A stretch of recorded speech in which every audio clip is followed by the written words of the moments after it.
पुराणों में इस कथा का उल्लेख है कि अश्वमेध यज्ञ के पूर्ण होने के पश्चात श्री राम ने एक बड़ी सभा का आयोजन किया। सभी राजाओं को उसमें आमंत्रित किया। सभा में आए नारद जी के भड़काने पर एक राजा ने भरी सभा में ऋषि विश्वामित्र को छोड़कर सभी को प्रणाम किया। ऋषि विश्वामित्र गुस्से से भर उठे और उन्होंने राम से कहा कि अगर सूर्यास्त से पहले श्री राम ने उस राजा को मृत्युदंड नहीं दिया तो वो राम को श्राप दे देंगे। श्राप के भयभीत होकर श्री राम ने उस राजा को सूर्यास्त से पहले मारने का प्रण ले लिया। श्री राम ने प्राण की खबर पाते ही राजा भागा हनुमान जी की माता अंजनी के पास गया और पूरी बात बताए बिना ही उनसे प्राण रक्षा का वचन मांगा। माता अंजनी ने हनुमान जी को राजा की रक्षा करने का वचन का आदेश दिया। हनुमान जी ने श्री राम की कसम खाकर कहा कि कोई भी राजा का बल भी बांका नहीं कर सकता। लेकिन जब राजा ने बताया कि श्री राम ने ही उन्हें मारने का प्रण किया है तो हनुमान धर्म संकट में फंस गए। हनुमान के सामने धर्म संकट खड़ा हो गया और राजा के प्राण बचाए तो कैसे? अगर राजा को मौत मिलेगी तो माता का दिया हुआ वचन पूरा नहीं हो पाएगा। अगर राजा को बचाया गया तो श्री राम का प्रण पूरा नहीं हो पाएगा और उन्हें शाप मिलेगा। उलझन में फंसे हनुमान जी को एक युक्ति सूझी। हनुमान जी ने राजा से सरयू तट पर जाकर राम नाम जपने के लिए कहा। हनुमान जी खुद सूक्ष्म रूप में राजा के पास छिप गए।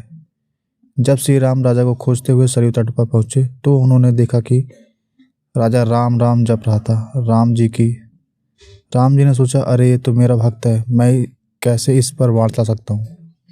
श्री राम महल को लौट आए और विश्वामित्र से अपनी दुविधा कही। विश्वामित्र अपने बात पर अड़े रहे और श्री राम को फिर राजा के प्राण लेने सरयू तट पर लौटना पड़ा। सारा राज्य देख रहा था कि कैसे श्री राम दुविधा में फंसे हैं। एक तरफ राजा राम नाम जप रहा था और दूसरी तरफ श्री राम अपने ही भक्त को मारने के लिए मजबूर थे। सभी सोच रहे थे कि ऐसे वक्त में हनुमान को राम के साथ होना चाहिए, लेकिन हनुमान जी थे कहाँ। वो तो अपने ही आराध्य के विरुद्ध सूक्ष्म रूप में एक धर्मयुद्ध का संचालन कर रहे थे। हनुमान जानते थे कि राम नाम जपते हुए राजा को कोई कभी भी नहीं मार सकता, खुद मर्यादा पुरुषोत्तम राम भी नहीं। राम जी जब फिर से सरयू तट पर लौटे तो राजा को मारने के लिए शक्ति बाण निकाला, लेकिन तब तक राजा हनुमान जी के कहने पर सिया राम जपने लगा। राम जानते थे कि सिया राम जपने वाला शक्ति बाण का उस पर कोई असर नहीं होगा। वह बेबस हो गए और महल को लौट पड़े। उधर विश्वामित्र उन्हें लौटा देखकर शाप देने को उतारू हो गए और राम को फिर सरयू तट पर जाना पड़ा। इस बार राजा हनुमान जी के इशारे पर सिया राम जय राम हनुमान कह रहा था। राम ने सोचा कि मेरे नाम के साथ ही राजा शक्ति और भक्ति की जय बोल रहा है, ऐसे में मेरा कोई अस्त्र से मार नहीं सकता। इस संकट को देखकर श्री राम को मूर्छा आने लगी तो अयोध्या के सब साधु संतों ने खलबली मच गई।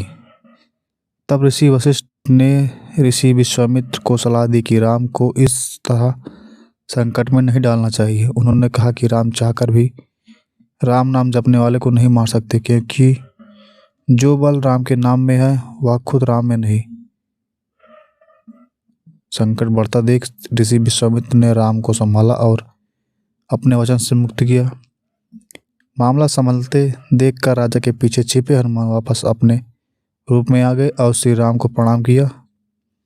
तब श्री राम ने कहा कि हनुमान ने इस प्रसंग से साबित किया कि भक्त की शक्ति हमेशा आराध्य की ताकत बनी है और सच्चा भक्त हमेशा भगवान से बड़ा ही रहेगा।